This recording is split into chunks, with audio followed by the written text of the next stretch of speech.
Pulso Latino es presentado por Discover it for yourself. Frisian Flag. Esto es Pulso Latino con Alejandra Forero. Bienvenidos a una emisión más de Pulso Latino. Agradecemos por su sintonía. Recientemente un grupo de estudiantes de una escuela de Rotterdam estuvieron de visita en Aruba para conocer un poco más sobre la renovación urbana que ha tenido Aruba en los últimos tiempos, el proceso de administración de puertos y temas relacionados con la terminal de carga de la isla. Los estudiantes recibieron por parte del primer ministro Mike Eyman una explicación desde la sala de exposiciones en Oranjestad de los cambios que ha tenido nuestra isla. Varios representantes de una escuela de Rotterdam están de visita en Aruba para así conocer más detalladamente cómo se está desarrollando la parte de renovación de los proyectos de la isla. Estos estudiantes recibieron una visita guiada por el ministro presidente por la sala de exposiciones, en donde pudieron percibir qué se ha logrado en pro de la isla en los últimos tiempos.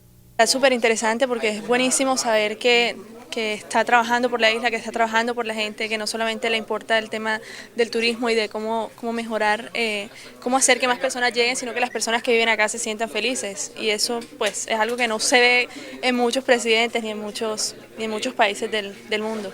Están tratando de generar una conciencia cultural de querer al país, de querer a la isla y de vincularse y de amar lo que, pues de amar la isla. Entonces me parece fundamental eso. Fundamental que las personas que viven acá no sientan que son externas al crecimiento de la isla, sino que son parte de ese crecimiento. Esta delegación procedente de varias nacionalidades, inclusive de Latinoamérica, recibió valiosa información la cual pueden aplicar tanto en sus diferentes desempeños como en los países que residen. Uno de los tópicos que más se resaltó fue el de la administración de puertos marítimos y del traslado de la terminal de carga de Aruba. Realmente estamos haciendo un curso que es internacional, promovido por una universidad de Rotterdam. Entonces vamos a estar 40 días acá y 3 meses vamos a estar en Rotterdam. Ese es el objetivo, como formarnos en todo el tema de operación de puertos, pues obviamente para implementar todos los conocimientos adquiridos en nuestras empresas o en nuestros países. Porque estamos conociendo cuáles son las oportunidades de crecimiento que tiene la isla y cómo nosotros podemos adoptar o cómo podemos aplicar todos esos conocimientos o todos esos programas que tiene el gobierno de Aruba en el crecimiento de nuestros propios países. Nosotros somos, algunos somos de empresas del Estado, de cada uno de los países de los que venimos. Hay personas de Perú, hay personas de Chile, hay personas de Indonesia, hay personas de Colombia. Otros trabajamos para la empresa privada, pero realmente, es interesante, como siempre es bueno comparar qué están haciendo otros mejor que nosotros y cómo nosotros podemos mejorar nuestro comportamiento y nuestra manera de hacer las cosas. Entonces, fundamental y obviamente también fundamental para conocer realmente el valor que tiene esta isla, que no es solo turismo, sino que nos damos cuenta que tiene un buen gobierno que está haciendo muy buenas cosas por mejorar la vida de las personas que viven acá.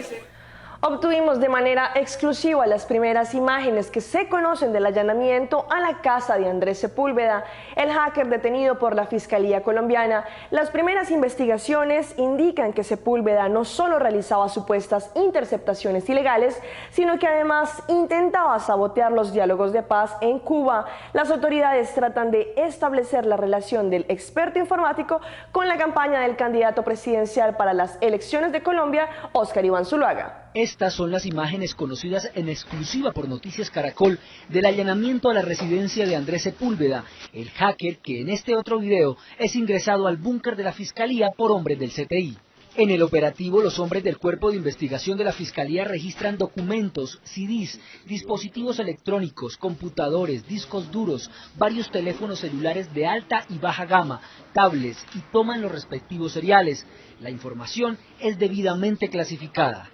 Y vuelvo y reitero, lo único que vamos a extraer es la memoria volátil del computador. ¿Qué es la memoria volátil del computador?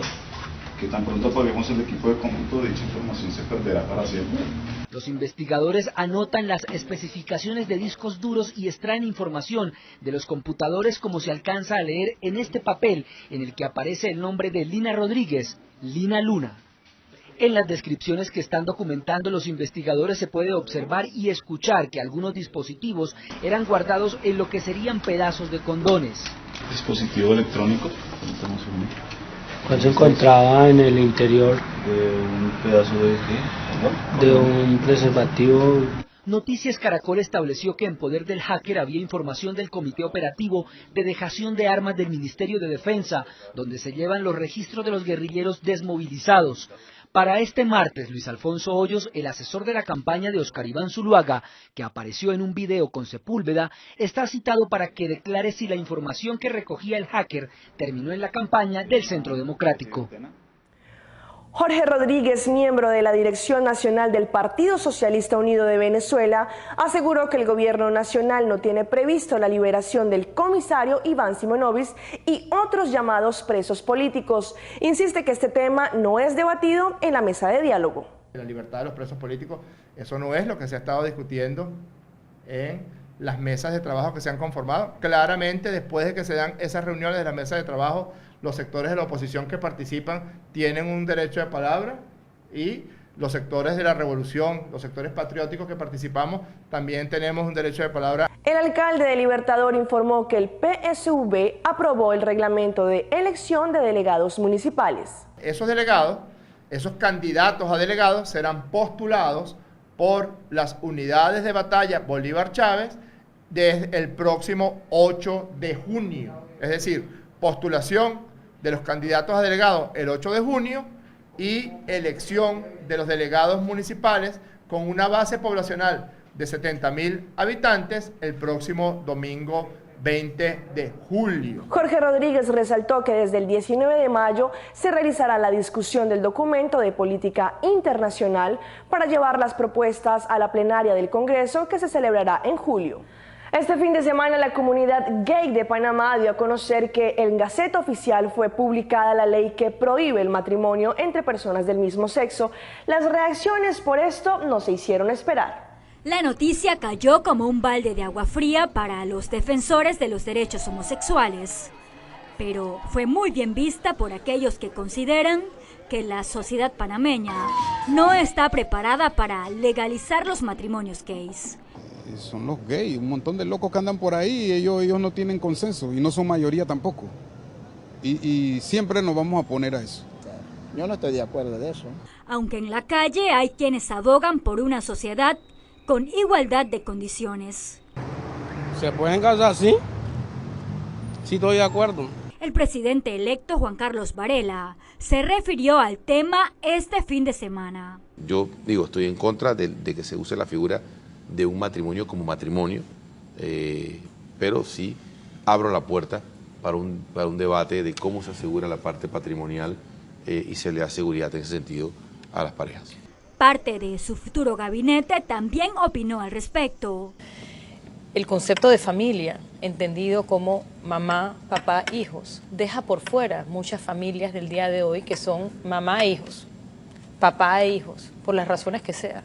Solo con no llamarle a la unión matrimonio se saca de la controversia a las religiones. Y si nosotros creemos en la separación entre iglesia y Estado, las religiones y la política, tenemos que reconocer los ámbitos de la religión y los ámbitos en los que el Estado puede activarse y puede regular. La ley tampoco reconoce los matrimonios que se hayan realizado en otros países. El expresidente de Colombia, Álvaro Uribe Vélez, agudizó aún más la polémica generada por su denuncia en la supuesta entrada de dineros calientes a la campaña del presidente actual, Juan Manuel Santos. Este es el informe. La semana pasada el expresidente Álvaro Uribe dijo a Noticias Caracol que estaba dispuesto a entregar a la Fiscalía los nombres de los implicados en el escándalo por la supuesta entrada de dineros del narcotráfico a la campaña del presidente Santos. Sobre todos estos temas, a las autoridades competentes diré mis fuentes, en esta ocasión exigiendo que esas fuentes sean totalmente protegidas. Está dicho, en el momento que haya que declararlo ante las autoridades competentes, así se hará. Sin embargo, hoy en Cali afirmó que no acudirá a la Fiscalía por falta de garantías. Solicito al señor fiscal que considere declararse impedido, lo mismo que al señor vicefiscal, y que se tramiten los respectivos impedimentos. Y dice que el fiscal lo amenazó en declaraciones públicas por no haber asistido a la citación, que en su concepto es inusual. El señor fiscal general descalifica y ofende en las mismas declaraciones de prensa, en los términos que lo hace el presidente Santos, neofascistas, ultraderecha, asociación con Hitler, a quienes nos oponemos al proceso de claudicación ante organizaciones terroristas, pero pronunciadas por el fiscal general, denotan animosidad, sesgo, falta de garantía de quien, por encabezar un órgano de justicia, debe proceder de manera imparcial. El expresidente Uribe señaló que entregará las pruebas de este caso al procurador Alejandro Ordóñez. Y precisamente ante la negativa del expresidente Álvaro Uribe de asistir a la Fiscalía para ampliar su denuncia sobre el supuesto ingreso de dineros del narcotráfico a la campaña de Juan Manuel Santos, ya hay pronunciamiento del presidente candidato. Me lo imaginaba, porque él no tiene nada que mostrar, entonces no me sorprende que no se presente bajo la gravedad del juramento. Ya en varias ocasiones ha jurado y después sale que es mentira. Entonces esperemos a que la Fiscalía lo investigue, lo conmine y lo obligue, porque el daño que está haciendo es demasiado grande. Yo en eso no me quiero meter, yo estoy en mi campaña y sobre todo buscando lo que este país necesita, porque yo voy a perseverar en la búsqueda de la paz. En eso nadie me va a desviar. Sé que hay muchos enemigos que nunca pensé que llegarían a estos extremos, pero ese bien supremo en la paz lo voy a continuar buscando y créame que me duele mucho lo que ha sucedido, pero eso no me va a desviar en mi propósito de lograr la paz para este país. En el año 2005 el gobierno pasó una ley en la cual se estipula que Serlimar iniciaría a cobrar por recoger la basura. El vocero de este departamento indicó que se iniciará con un trámite para cobrar por este servicio un valor de 25 florines por mes.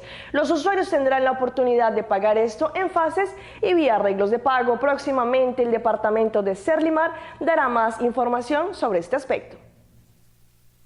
El departamento de Serlimar está buscando implementar el cobro de 25 florines por mes por recoger las canecas de basura en las casas alrededor de la isla. Ellos tienen una comisión que está trabajando en esto para determinar todos los detalles y de esta forma hacer este servicio lo más eficiente posible. Se conoció que un equipo de expertos en la materia se reunieron con el equipo de El Mar para cobrar este monto a través del recibo de corriente, pero esta oferta no fue aprobada ya que se debe buscar un mecanismo más práctico y económico. De igual forma, Serlimar quiere tener una entrada para ayudar a seguir manteniendo la calidad del servicio que ellos brindan. En esta nueva etapa, Serlimar no tiene claro qué pasará con una persona que no pueda pagar este monto. Para esto se tomarán en cuenta pasos legales para lograr que, sin embargo, Serlimar reciba el dinero correspondiente. Ahora se iniciará con la primera fase, la cual indica que se cobrará por casa, más no por la cantidad de barriles de basura. La suma es de 25 florines por casa. Esto será implementado tentativamente a partir del 1 de julio. Vamos a un corte comercial, pero ya regresamos con más información aquí en Pulso Latino.